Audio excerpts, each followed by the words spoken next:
Thank you so much for joining this morning. It's a beautiful day outside, and it's just wonderful that you want to come and meet and talk with your city manager and hear my thoughts on city government and what's going on in the city of Coronado. And thank you for the very nice introduction. I did arrive about 6 months ago. So my first day was about mid-September, and it has been a very action-packed, very busy first 6 months. But I'm very grateful for the very warm welcome I've received across Coronado. I wasn't sure what to expect. You know, I came down from Santa Cruz County. I'd been there for a very long time. Wasn't sure what the area would be like, and it has just blown my expectations away. I am very moved by the commitment everyone has to the community. I feel like I know I could sit down with each of you for a lunch and hear a fascinating life story because everyone has a lot of texture and layers and interest. I think that this place is so unique with its intersection of the military, its beauty, that it really attracts really fine, outstanding people. So happy to be here. So what I'm going to talk about today is cities in general a little bit. And then I thought something is always of interest is just to get updates on some of the major projects and issues that we have going on. You know, cities are so crucial to the health and success of a community. And I know the city I think we communicate very well in many ways, but there's always a lot going on. So I want to share that with you for about 20, 30 minutes. And I know there's a break, and then I look forward to Q&A. That's actually my favorite part, just having a conversation and a dialogue. So I will move us forward here. So first is, you know, my pitch about cities. I've come from a legacy of working in government, as you heard. Not only my father in the military, my grandfather was a Marine. My other family members worked in local government as well. And so I think that ethos of service really was instilled in me. But I think cities are the best. Cities are where it happens. You know, we're really complex. We're really interesting. We're always changing. So you have that dynamicism, and we're really accountable. And that's what I love the most about cities, is that we are where the community services really hit the community. So we can make policy at the city council level, and it goes into action very soon thereafter. We can receive a call or a complaint. We can go out and address that right away. And so to have that high touch environment, the ability to be so responsive is something that I think is wonderful. When I was back in DC, a lot of my classmates at Georgetown went to work in a federal agency.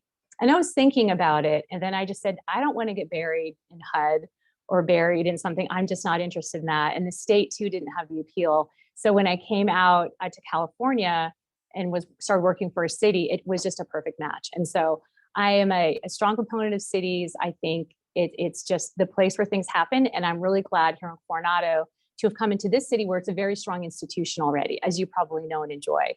And so I'm happy to be able to carry that forward. Okay, so something about cities and communities along the theme of being kind of frontline is that we have a lot of pressures that are coming on the city all the time. There's a lot of other entities and agencies that are exerting policy or law or some other sort of influence. And the city is really, I think, the buffer between that and the community. And so there's just some here that we're dealing with. And I think actually Coronado is more complex than your average city. I had a sense of that certainly when I was applying for the job and meeting the council members. We were talking about some of the relationships, but we are very intricate here.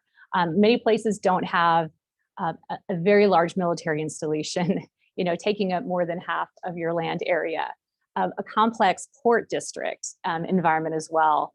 All the regulations having to do with the coastal areas, state lands, it's just incredibly dynamic. And then we also have international here, you know, and I know that your speaker next month is going to be the Consulate General.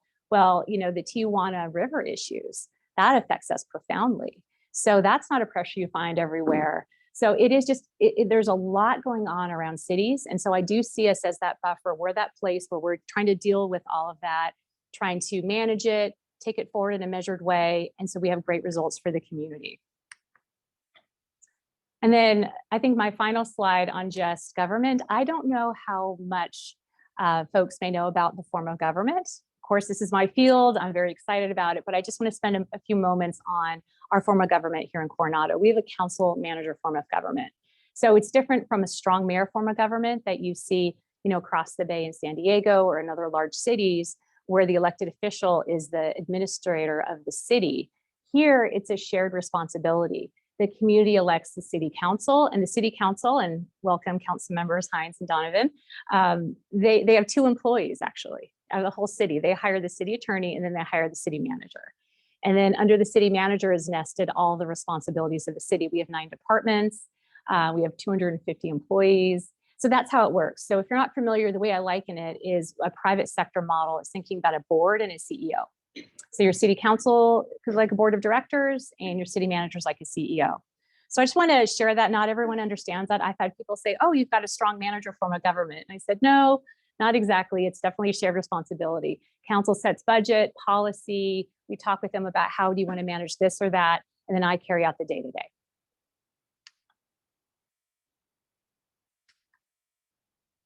All right. I'm going to advance this. I'm sorry. This is not. There we go. Oh, Yep. There we go. okay. It's a little delay. Okay, there we go. Okay, so I want to talk about Coronado being a full service city. So that's also another term talking about cities is the level of services they provide. Some cities are 100% contract cities. Some cities in the LA area, they don't really have a lot of their own employees, but everything is done by a contract. Or you might have some cities that do partial contract, like for instance, they'll have a fire district or a water district or et cetera. But Coronado, we do a lot here on the island ourselves. Actually, the only things we really don't do is we don't have an airport. We don't have a water treatment plant. We don't have a wastewater treatment plant, but we do pretty much everything else. And that's pretty extraordinary. So, I mean, you should appreciate we have a very large breadth of services. We have our 24/7 police doing patrol, investigations, being really ready for any manner of disaster, natural disaster that can happen. We also have our own dispatch here on the island as well. And I know a lot of residents take advantage of that. That's normally a shared resource. So that is something that is very localized here. Our fire department, as you know, we have 2 fire stations here and then in the Cays. We focus a lot on emergency medical services. That's most of the calls for service that we run, are medical calls rather than fires, and emergency management. And of course, a very robust lifeguard program. That's all in the fire department. So big breadth of services there. Then we have our public services and engineering. So all the parks, streets, sidewalks, sewer, stormwater, fleet, and facilities. We're managing all of that here in-house. Community development, looking at permitting, looking at advanced planning. We do that here. Recreation and golf services. Really the most magnificent city to have recreation and golf services is here. With a picture of our golf course here. Our library, of course, we're sitting in that now. To have our own library is not always typical. Administrative services, that's kind of the backbone, the human resources, IT, and finance to keep the city running. Then, of course, the clerk's office, which deals with public records and agendas, and then the city manager's office, which helps bring the head of the city, make sure that we're operating holistically, carrying out the council's goals, and also dealing with a lot of the cultural arts activities in the city. So we do a lot. So you might know all this. I find that Coronadans are very engaged and know a lot, but I just want to take a moment to share, we really do a lot here. And a point I also wanted to raise too, before we went into more specific projects, is fiscal stewardship. It was very clear coming on board that this is a really strong policy and a really strong value of city council and prior administrations, that we are careful with our dollars. We're very thoughtful. We have the benefit of having a robust tax base, but that doesn't mean, but we're still very careful with it, very, very careful with it. And we're going through the budget process right now, which is my favorite time of the year. So our budget, just to give you a sense of scale, our general fund's about 60 million, all funds together about 90 million. Our major revenue categories are property tax, hotel tax, and sales tax. And those together make up, I think, over 80% of our entire general fund. And what's really interesting, I have to talk about property tax for a moment, because when I learned this, I was just so astonished, is that, you know, property taxes, we pay our property taxes, we send them away. And then those monies get apportioned out to different districts, the state, the county, maybe a community college district, whatever it is, but a portion comes back to the city in which the taxes were generated. And usually a marker to look at is what percentage comes back to you locally. So in my prior city, 100% goes out. We had 6.5% come back for our property tax. That's it. In Santa Cruz, we had 100% go out and 16% come back. Santa Cruz County, 100% went out and 13% came back. Here in Coronado, we get almost 30% back. So if your jaws are dropping, mine dropped. I nearly fell out of my chair. That is an incredible thing. And then what that happened is when Proposition 13 passed, around 79, and then the implementing legislation in 80, 81, that apportionment was set then. So at the time, we don't have a lot of special districts in Coronado, really, school district us. And so we were able to have a very healthy apportionment. So that means that we have a very stable revenue source. So as property taxes continue their march upwardly, even though the amount we pay in property tax still has a fixed growth amount, nonetheless, we are recovering back so much more than the average city. And so I think that is something that is a really wonderful part, and something that you can take pride in as a resident, to know that we are going to have some measure of stability. It's pretty incredible. Hotel tax, we're at 10%, which is not terribly high in the state, especially considering the destination that we are. Like Anaheim is what, 14% or 15%, I think right now. The prior cities in Santa Cruz where I were around 11, 12%. And then sales tax, we actually have no local sales tax here, which is interesting. There's that 1% of the sales tax that we pay that comes back locally. That's set by the state. But then cities can add on their own local sales tax to be assessed. We don't have that here. And that's interesting for me. And I think, again, plays to the strength of, because our property tax base is strong, we have not had to go to the voters to augment our revenues in other ways. And so just an interesting snapshot of looking at Coronado and how we compare to others in my experience. Our reserves are strong, and I'm very happy to see that. I know that's a strong policy and position of the city council, because we are very vulnerable in many ways. We're an island surrounded by water. I mean, we had a tsunami, a month ago, or tsunami warning rather. There's a number of things that can happen. And so it's been very important to actually build up and be able to have that independence and be able to move and act and react quickly and weather storms like a pandemic that shuts down part of your economy. We weather that reasonably well because we had these reserves in place. And so it's a strong thing. I imagine that we will continue that over time. And I think it just does help the sustainability of Coronado. And then a final pitch for the budget. I mentioned this earlier. We are starting our budget process for next year. This is my most favorite time of the year, because I get to sit down with all the departments and go through all the details. That's where you really learn how their work gets done, what their needs are, what the long range plans are for the departments. And then we can translate that up to the city council when we have our meetings in the coming months about it, we adopt our budget. So I would encourage everyone to get involved, to tune into our budget hearings, learn a bit more, sit down with me, whatever, because it's a really critical time that sets forth the policy and the goals for the city for the coming year.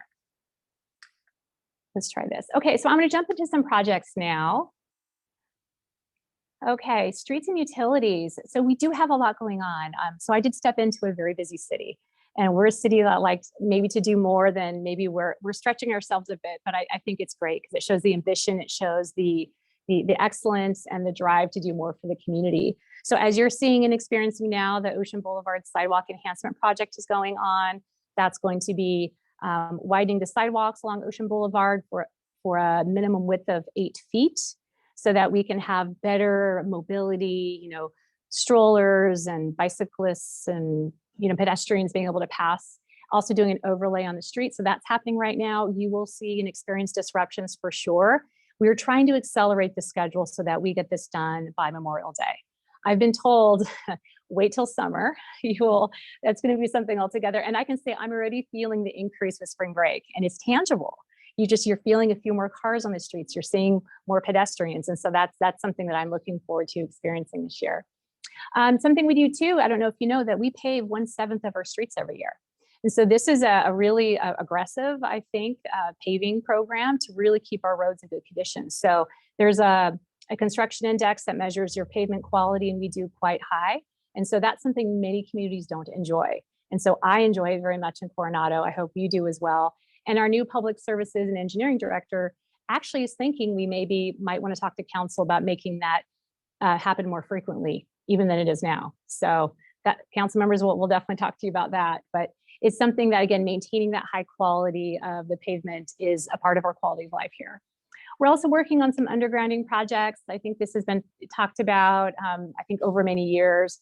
Adela and Inez are the project that's furthest along. First Street, the Silver Strand. These projects are highly complex. It's not just digging a trench and dropping line. You have utility conflict checks with the SDG&E, with the CalAm. You have to think about right-of-ways. You have to think about micro telecommunications equipment on the poles and dropping those down. So it's a very intricate process. but it's something that I know adds a lot to the community. We have these in place. On the Silver Strand one as well, there's that last mile and a half. And for those that are K's residents, I know this is something that we hear a lot about. And we sought grant funding last year under the Defense Communities Infrastructure Program grant. We were not awarded that grant, but we are going to keep applying for that. I know Councilmember Donovan and Hines, who are here, who also sit on the Naval Complexes meeting, talk and regularly track on that. So we're continuing to look for external dollars to help make these things happen. And then finally, the golf course water recycling and turf care facility. I wanted to talk about this a little bit because this project, as you might know, was the point of it was to capture wastewater before it's sent under the bay and out to Point Loma for processing, to take that, to clean it to a level where we can use it for non-potable reuse. Purple pipe water, spray on the golf course, spray on medians, just to reuse that water. As we know, water is such a precious resource. So this happened before my time with the former city manager, Mr. King, and we put out to bid, we opened the bids, and costs were more than double of our engineering estimates. So we really hit just a poor time. We know this, we're seeing prices escalate, we're seeing, demand is going up. And so it just became the point where we're not able to move forward with the project right now because of the cost considerations.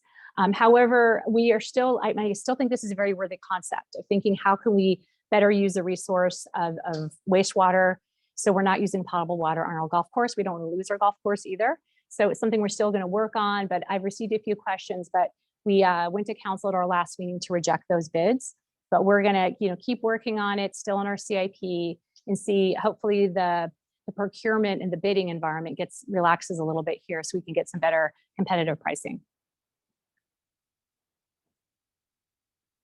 Okay, wastewater and stormwater. So we have a lot going on here too. So again, I step in saying I'm spending a lot of time on these sort of nuts and bolts projects because they really matter. When you're so isolated as we are, we really have to look after ourselves and make sure our systems are working very well. And that really includes a lot of the systems underground. So looking at our wastewater pipes or stormwater pipes, our streets, our roads, it's us. And so we take that very seriously. So we have a few things in the works. I think a lot of people have likely heard of the Parker Pump Station. This is a combined wastewater and stormwater pump station up in the country club area. It is replacing aging infrastructure that is just failing in both regards. And so we've been working on this for some time. This is actually a rendering of what it will look like along the street. It'll look like a passive park on top and have most of the infrastructure underground. This project is significant. It will be an absolute game changer for that area and really set us up for long-term sustainability.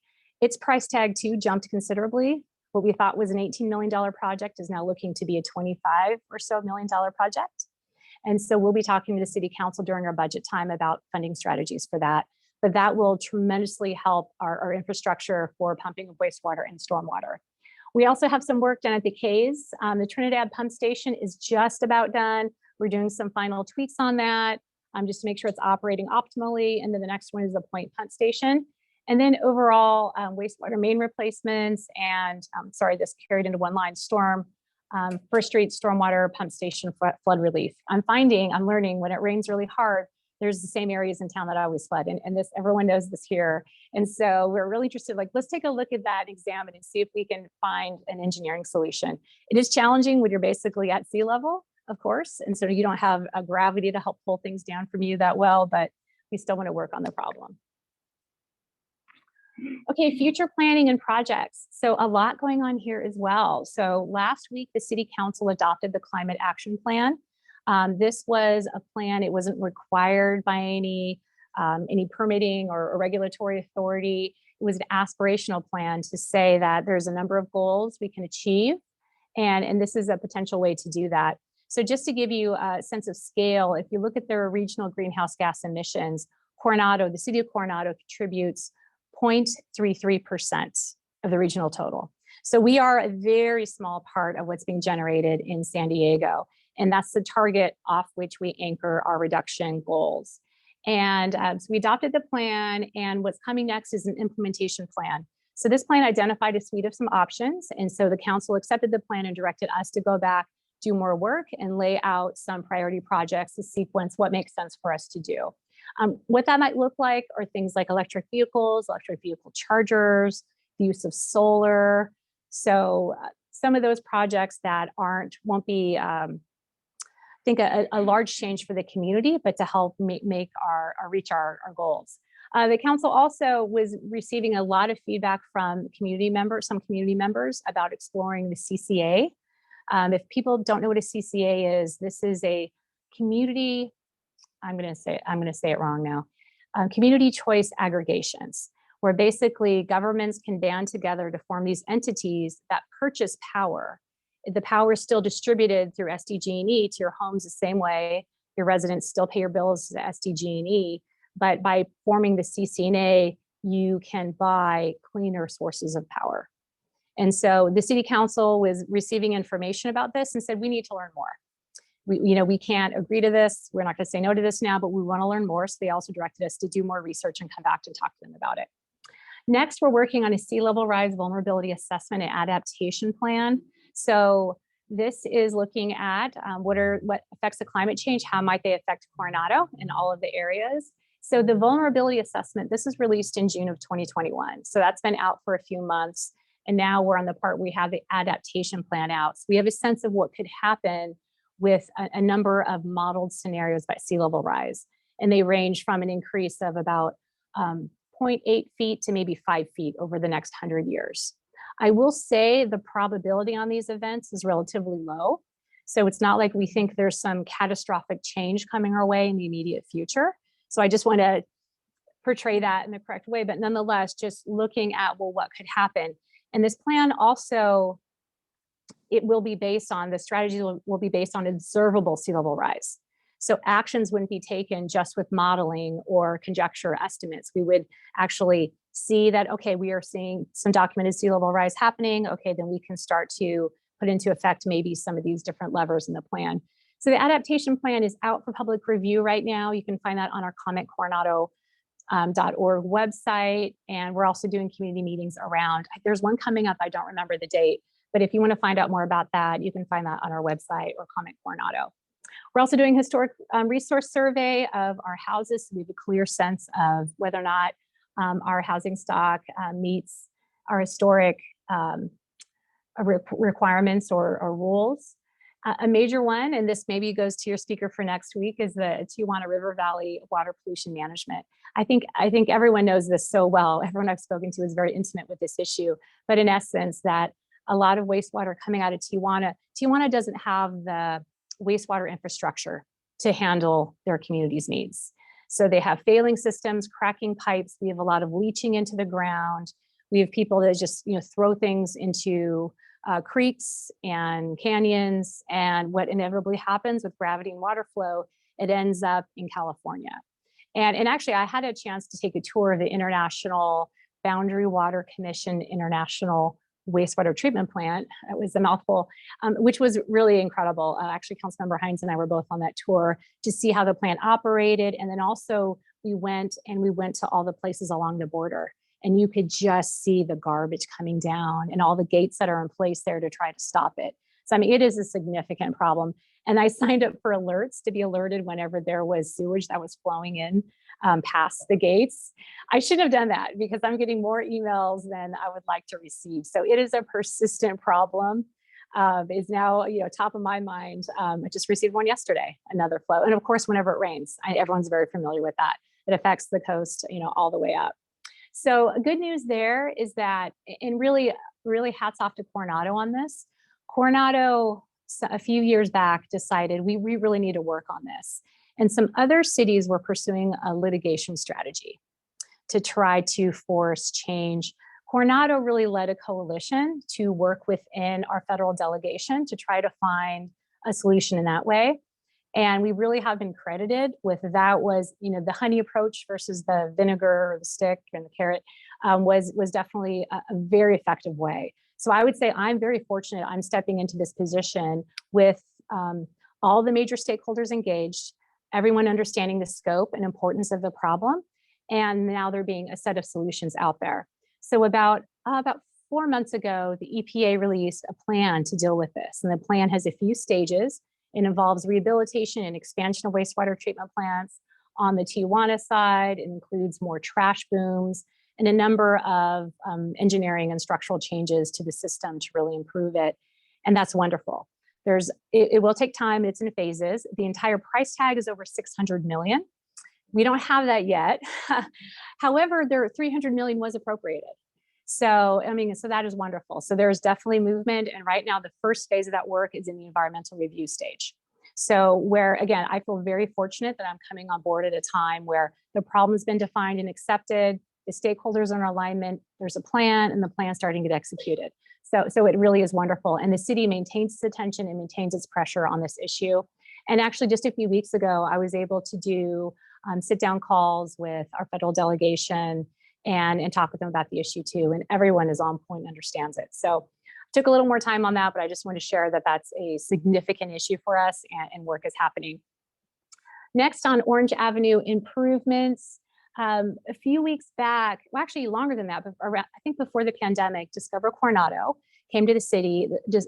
Coronado is our tourism marketing district. And they came to the city and said, we would like to see some improvements to Orange Avenue to increase the quality of the sidewalks, to have more consistency with the street furniture, to have more beautification, better lighting. They had a number of strategies. At the time, we weren't able to really take it up, being in the pandemic and a lot going on. And so it sat there, and we just brought it back to council, I think 2 or 3 city council meetings ago. And we went through all of the list of items. We categorized them in terms of short, medium, or long term. We had some price tags attached to them, and we received council feedback. And council was interested in the bulk of them. Some are very hard, some that involve like Caltrans, and changing the road is always a very big lift, but there's some other things that we felt we could do. So we received direction from council, and we are going to be embedding some of those into our capital improvement planning with our budget process. Another reason why the budget is very exciting, because you can see your future there and what the priorities are. Okay, and I'm noting the time, so I will move a little more quickly. Recreation projects and planning, also a lot going on in this area. For anyone who's a Cays resident, you know, Cays Park has been such a fascinating topic of conversation. Coming on board, I did probably within my first 3 weeks 4 sit-down one-on-one meetings with interested community residents saying, we need to meet with you to talk about Cays Park. Okay, so what we're doing there is we did take a step back, and we're regrouping. We're really looking at the data of how our parks are used across the entire city. We are coming back to the council. I'm hoping for the next meeting, it could be the one after that, to first talk about that. So we have a really clear sense of where the council wants to go and what their position might be around the use of the Cays Park, how it's currently being used, or alternate visions being presented by members of the community. So we're working on that. Our aim is still to end the year having a new master plan for the Cays Park that dictates land use, how we might change the park, how the park might be used. Next, we're working on a court use assessment and resurfacing. So for our tennis players in here, I've definitely heard you loud and clear that you would like more improvements to the tennis courts and the surfacing. So we're working on that. And then we also have the rising sport of pickleball. I'm also hearing a lot from pickleball players, including the newly formed Table-Coronado Association, about saying we would like some dedicated court space too. So it's this really interesting, I don't want to say tension, but just interesting conversation around 2 sports that use pretty much the same area and what you do with that. So we just did a survey. That survey closed on Friday. We had over 700 responses. So I do love that Coronado shows up and participates. So we're diving into that data, and we'll be coming back probably in the next couple of council meetings to talk to council about those findings and about some recommendations about what to do there. We're in the win room right now. And as you know, there's a lot of work happening with thinking, envisioning what a renovation could look like. We have a council subcommittee with Councilmember Hines and Councilmember Tanaka to really focus on that. So that'll be coming up. And then we have improvements at the John D. Spreckle Center with the Bowling Green emergency generator. And okay, I won't spend too much time internally, but this really matters to me because as I'm running an organization, it's not just about the services to the community. I have to make sure that we're doing things efficiently, well, transparently, internally. So 250 employees, $90 million budget. We're not a small city. And there's a lot we have to do there. So I have a lot of ideas. Some will be external facing, like you'll see the new website refresh we're working on now. We have a new online agenda management system. So if you look at our website to get access to information about council meetings, we've done a better job of making that more readable and accessible. And then I have other things I'm working on and very excited to work on just to make sure we're operating optimally internally. And then I'm almost finished, but I just wanted to put this in here. Of course, this is a drone picture of City Hall. We are in a shadow here, unfortunately, but about what matters to me, as your city manager. So when I think about my job, when I'm coming in every day, thinking about work, a few things I just want to share about who I am. Integrity really matters to me. So integrity means that we're doing the best that we can. We are transparent. We are really problem solving, using all of our skills to have optimal solutions for you. And we do that in a clear, consistent way. And you'll hear me say, I love process. Not that I love process, I just think it's so important. You have to do things properly. You have to really scope out options. You have to provide opportunities for engagement. You have to provide space for all of that. So that is something I'm bringing. I also really care about efficiency. So some of the internal process improvements I want to make is we are not doing things consistently across the board, across City Hall. And we need to have just streamlined policies and procedures, et cetera. So that matters to me. If we can be more efficient with what we're doing internally, that translates to better service for you. And then outcomes. I want us to be the highest achieving organization you could possibly have as your city. So I'm always thinking about what can we deliver on, how are we doing things better for Coronado. And I have to say, I'm grateful this isn't just my personal philosophy. I stepped into an organization that already had that philosophy. So I'm actually really excited when we get a complaint from the community and we ask someone to take care of it and they're on the phone immediately. It's not like, oh, I'm so busy, I have a lot to do. Nope, we step into problem solving and we're there for the community. And again, this isn't what I'm bringing, this is what was already in place. And so I'm thrilled that is the organization that we have. Okay, so that's it for my presentation. I do want to just encourage everyone to stay engaged. We have a number of ways you can learn about what's happening with the city. Our website, of course, is really just a font of information. And with our refresh, we're going to have it even more accessible and easy to navigate and find the information you want. Our commentcoronado.org website, if you've not been on that, that is the landing place for our project information. So about all the projects I mentioned today, there's pages for them. And you can get the latest information. You can find out what the next step of the process is. So this is a really great tool to find out about what's happening.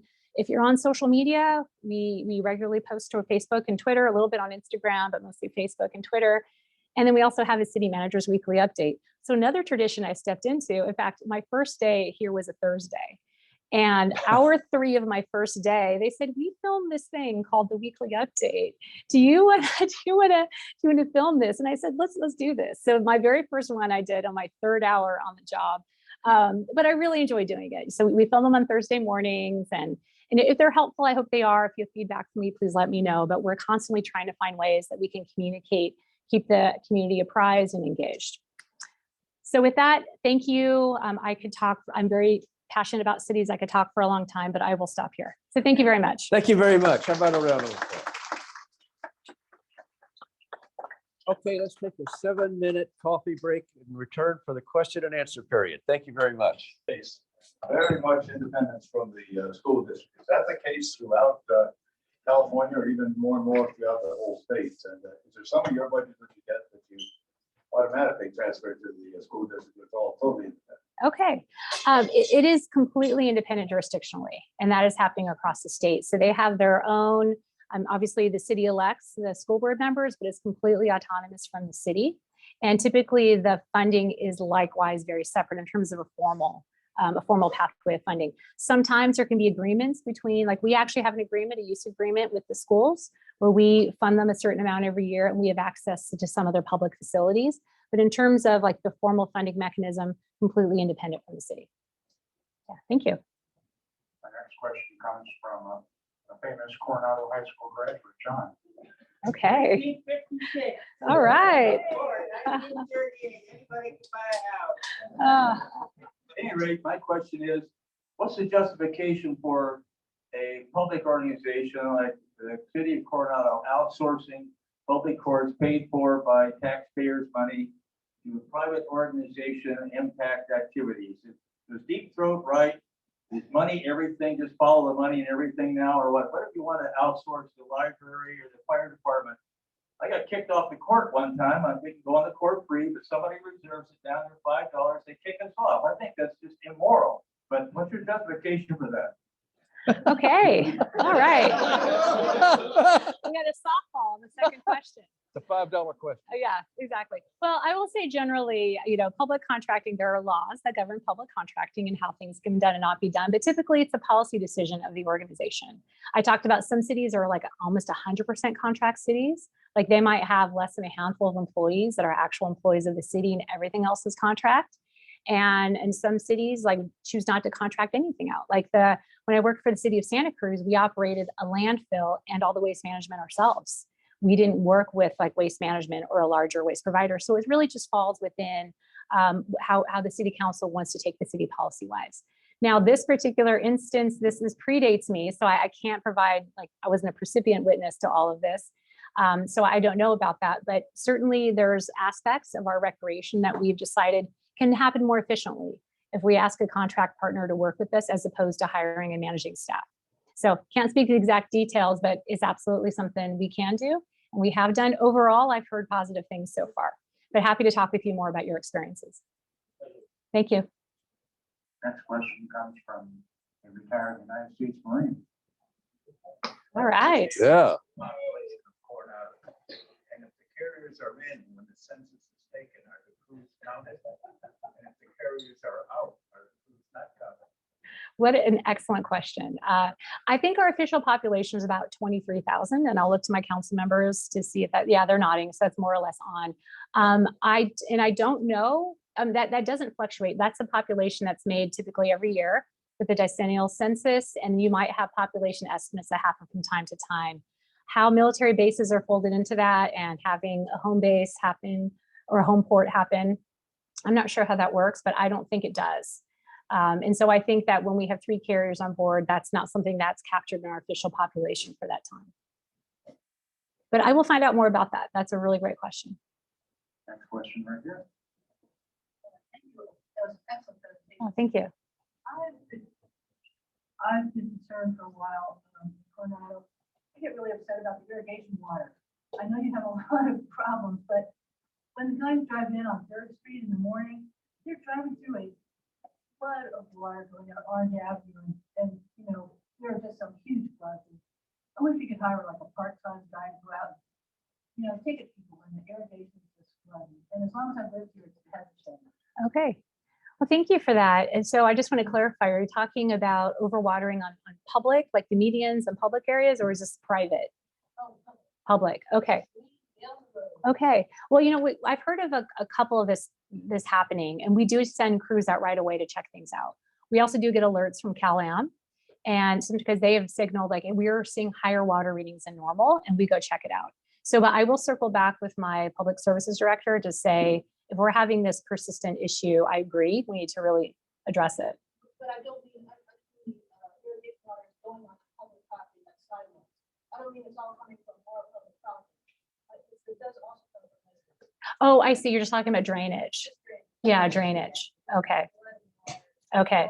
So we're overwatering. Yeah, we're overwatering. Yeah. And that is something too. Actually, I met with our Cal-Am representative about 2 months ago, and he talked about what they also track meters and monitor that. So it's something I agree we have to be really vigilant about. We can't really afford to waste water. So if you see something, please let us know, and we can check, even if it's on a private property. So this is, again, that high level of service I'm really impressed that Coronado City offers, is we'll go check it out. Thank you for raising that. Next question. Thank you very much. So I have an assist from Councilmember Hines over here. We also have a mobile app called Ask Coronado, and everyone can download that to their mobile devices, and it allows you to provide a service request or to make a comment about something. And so thank you very much. That's another way to very easily reach us. We don't have to go back and like look up a phone number and call City Hall. So the Ask Coronado app. Thank you very much. Morning. Morning. I have a question for you regarding bike lanes. Happen to be standing next to my electric scooter. Came over here with. I don't own a car. Don't want to have one. Why don't we have bike lanes all over the island? Why don't we? And also, by chance, do you have an initiative, strategy plan for reducing the reliance on cars, requirement of cars, parking, zoning, code, and planning issues? And is that one of the moves that you're trying to do, especially in all places here at Coronado, where it's easy to do that? You can't do it everywhere, but you have a strategy plan that will help us reduce our reliance on oil. Okay, thank you for that. And yes, I'll take that in two parts. The first part is about bike lanes, and why don't we have more? I would submit that we actually have a very robust bike network. You know, we're part of the Bayshore Bikeway. There's many routes to get around town. And we also have an active transportation plan. If you haven't had a chance to see that the council adopted maybe 2 years, it was before my time, but 2 or 3 years ago, which talks about increasing mobility options and enhancing these opportunities for alternative transportation. Because completely agreed, getting people out of cars, especially single occupancy vehicles, is a better way to go, especially if you're just around town. So you'll find a lot of bikeways, a lot of streets have sharrows. So you see they are shared. And then that also pulls into the parking element too. Transportation, traffic, and parking is the top issue, or the top two issues that I'm asked about. I know that it's a continuing challenge when we have 90,000 car trips a day coming over the bridge to come to our military installations. That really contributes to it. And then we've got this incredible tourism draw coming across the island over to the Hotel Del. I mean, that's very significant. So I think that that's something that we continue to work on. I can't say I have a panacea or a solution, but I can say it's a priority. We talk about it a lot. We're constantly looking at it. And how do we help increase different modalities? And sitting right next to you is actually a mobility commissioner. Right there, he just waved his hand. And so this is a strong focus of this advisory body. And we hear a lot of, in fact, they gave a presentation and update to the city council at the council's last meeting about the annual work plan and looking at e-bikes and other things. So definitely a work in progress. It's on our radar and something that I know affects every resident here and will continue to be a priority for us. We have 2 questions from Zoom. First question from Zoom. Okay, the first question is from Carrie Frederick. She says, we recognize that many employers are having challenges filling positions. This has recently affected the availability of services at the pool. Yes. What is the current situation for Coronado and any plans to meet the needs of a full-service city? Wow, thank you. That is a wonderfully detailed question. Yes, the great resignation and the hiring shortages that you're feeling out in the private sector, and when you're going to your coffee shop and your restaurants, your retail, it's affecting us too, and especially in the recreation department. So that point is really spot on. We have found that it's harder to hire people. There's a greater availability of jobs across the board. Unemployment is very, very low right now. Rates of pay offered in other places can be more competitive than what we're currently offering. And so we are juggling, certainly. Something we're looking at. I will even say the BMX bikes, another corollary is, the city council, they were petitioned by a young gentleman who wanted to bring BMX bikes to the skate park. Council went through the appropriate process, vetted that, said, okay, and gave us the go ahead, but then we had to wait until we could staff it. And so we finally opened it on Saturday. And then I just heard yesterday that the person we'd had hired to do that tendered his resignation. So there you go. So, a step forward and a step back. So no, it is a real problem. It is something we're very much looking at. And something that we're involved in right now, city, is labor negotiations. So, every few years we have many of our employees are represented employees by labor unions. You have agreements about compensation in terms of their working conditions. And every few years you negotiate that. And that does include looking at compensation. So as part of that, I've asked our human resources department to also look at our temporary salaries. So you're hiring, not a full-time permanent, employee fully burdened with benefits, but just the temporary employees, which would be some of the pool employees we're talking about, to really look at the salaries and say, are we competitive? Because if we need to consider an incremental pay increase to keep people, I would be happy to recommend that to the city council, because not only do we have service reductions, but it's also a drain on the organization.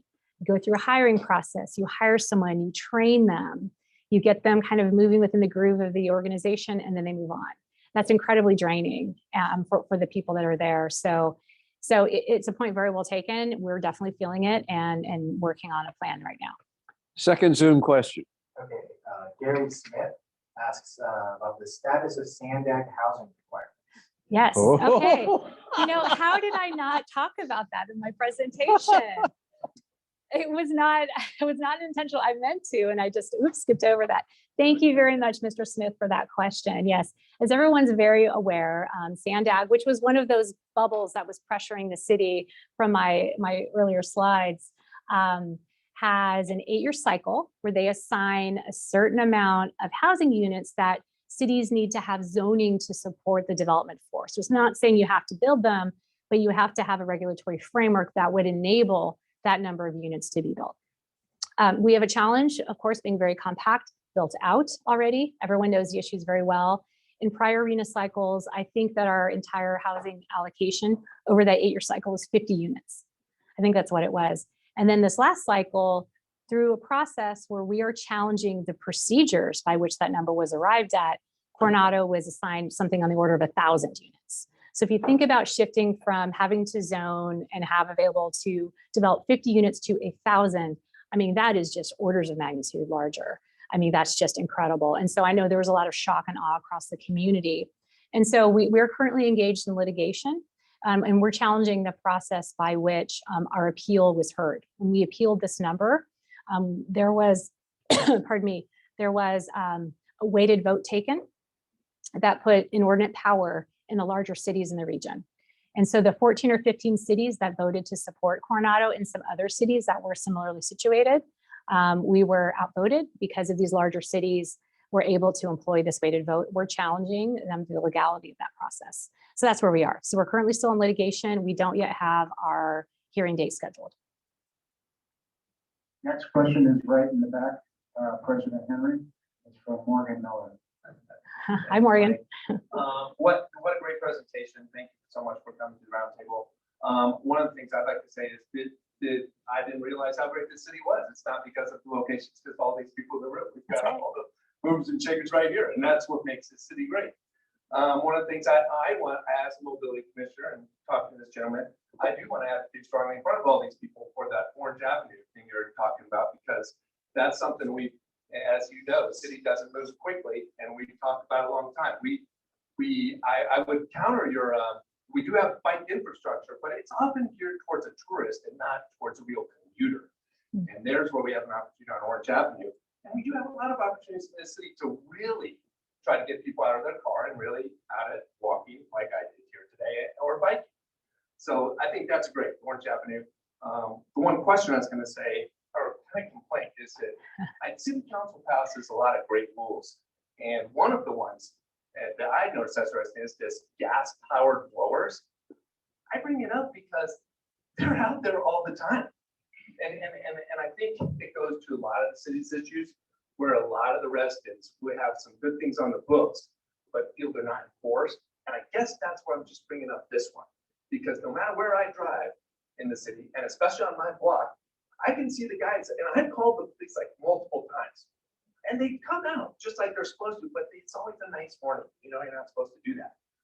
I'm saying those days should be done. These people know it's the same gardener, same landscaper people. I have pictures of the people doing the high school. The high school hired people, and they come out with gas-powered blowers. So more than a question is just to please do something, people, to get this gas-powered blowers enforced. They keep coming. They go, thank you for telling me, and then come back. All right. Thanks, Morgan.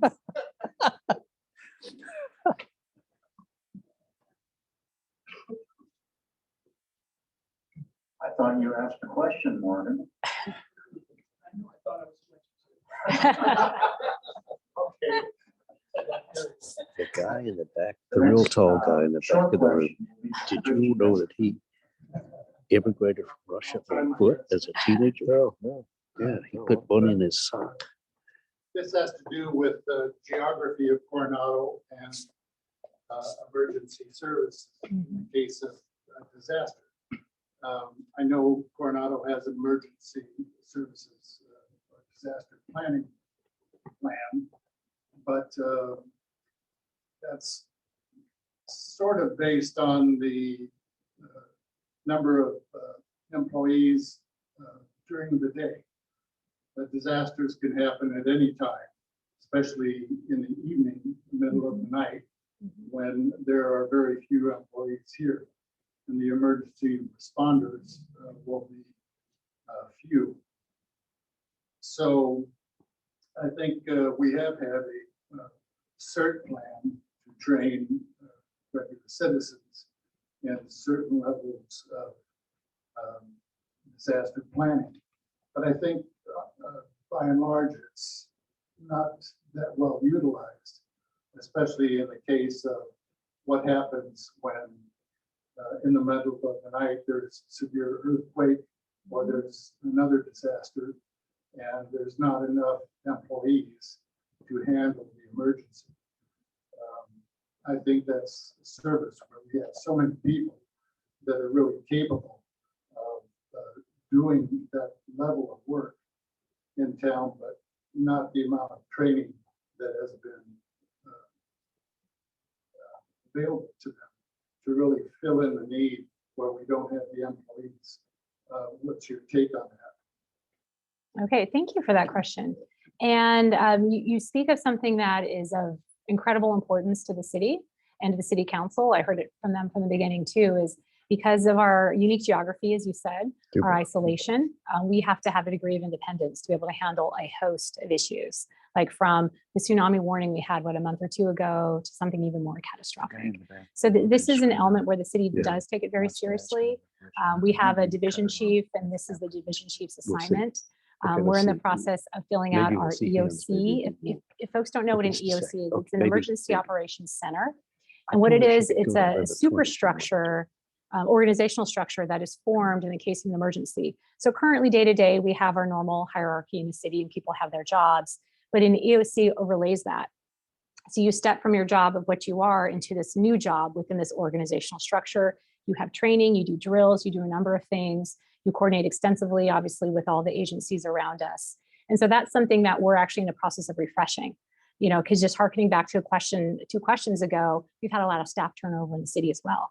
So we have a lot of new, fresh people. So it's an area that we are really focusing very heavily on right now about making sure we're trained up. We have the skills, we have the people in the right position, and we have some tabletop training and some actual training on that. So it's something we work on. Also activating web EOC more, because your point is well taken. 250 employees don't live here, and they're living in other places. And so we have to really think about then, how do we communicate? How do we get access to things? And so deploying a web EOC, which is a platform that many cities and entities live, where it's a virtual environment where you're sharing information and you're organizing and doing things. Because there's a lot to emergencies. There's the direct support to citizens, and then there's a lot also that needs to happen in terms of coordination, logistics, moving supplies, and whatever around. Now, to your direct point about CERT, I'm very familiar with CERT programs in general, but I'm going to go back and learn more about, because I don't know where we are with CERT in Coronado. So I can't answer that intelligently to know exactly what our history has been and how much we're doing on it. But I'm very familiar with the model for my other cities. So I will go look into that. Are you part of it? I'm not, but from my past experience with the city and emergency planning, Yeah. it was always kind of undervalued. I mean, it's somewhat attached to fire services, but undervalued in case of real emergency planning, considering that, emergencies at night, real disasters, we're going to be in bad shape, considering there are going to be few employees on the ground.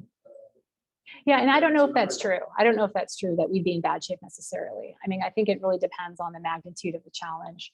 But we're doing everything we can to temper and to have strategies to deal with that. And I will say, perhaps your experience is different. It's very important to me. The city I came from, Santa Cruz, was prone to every natural disaster as well. Earthquakes, tsunamis, wildfires, literally coming into town. There was a major flood control channel that flooded catastrophically in 1955 and flooded the entire downtown, and it's now channelized through an Army Corps of Engineers project. So I've done extensive training on that. I've done the CSDI training in San Luis Obispo for a week and other things. So I can guarantee it's something that really matters to me, and I know matters to the council as well. Yeah, but thank you for that. I will look into it. Very possibly the last question from Zoom. Okay. Please update on Highway 75. That'll be the last question. Go ahead. That's the other issue I can't believe I didn't mention. I knew it would come up in the questions though. So the update there is about Highway 75 and 282. So of course, this is relinquishments. And it's been a long conversation about getting control of 75 from the toll booth all the way down Orange, all the way down the Strand, and then 3rd and 4th Street going up to Main Gate, and having that in the city's control. because right now it's Caltrans controlled and it is very difficult and time consuming to get any changes done to the infrastructure. I think everyone knows that very well. So what people may not know is to effect relinquishment, you have to have legislation. It has to be sponsored by a member of the legislature, go through and ultimately be approved by both houses and signed by the governor. Then you have to have an agreement with Caltrans and actually the Transportation Commission to actually effectuate the change. There's an exchange of some money because the city would be taking on responsibility for it, et cetera. So we've been moving down that pathway since I think at least 2016, if not earlier. I know that we've had bills actually entertained that involve Coronado since 2016. They haven't succeeded for a variety of reasons. And we're at the place now where I think it's not positioned for success right now, honestly, because I think that there's just a lot of attention on access and all the different partnerships. The Navy became very, very involved in this conversation. And I understand they really want you to think about the movement of their personnel and their resources across town and started to, I think, look more carefully and be very cautious around what made sense for them. So right now, I think we're still in this conversation, but I don't think relinquishment is likely to happen anytime soon. There's not going to be a bill considered this year. Final question? Hi, good morning, and thank you. It's a wonderful presentation. Thank you. I just want to piggyback on this gentleman's question.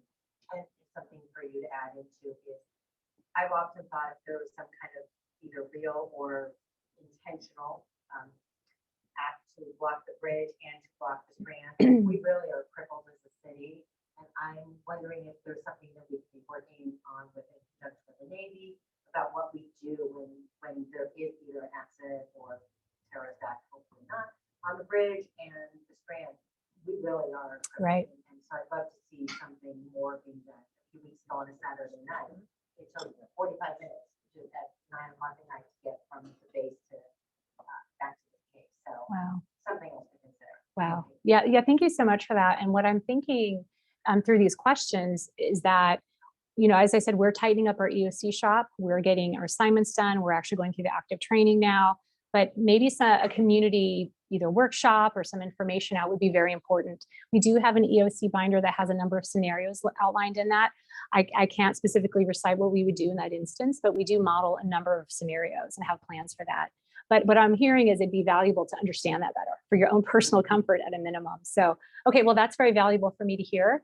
And I'll go back and talk with our division chief and our fire chief and talk about at the appropriate time and soon being able to share that with a broader community. Thank you.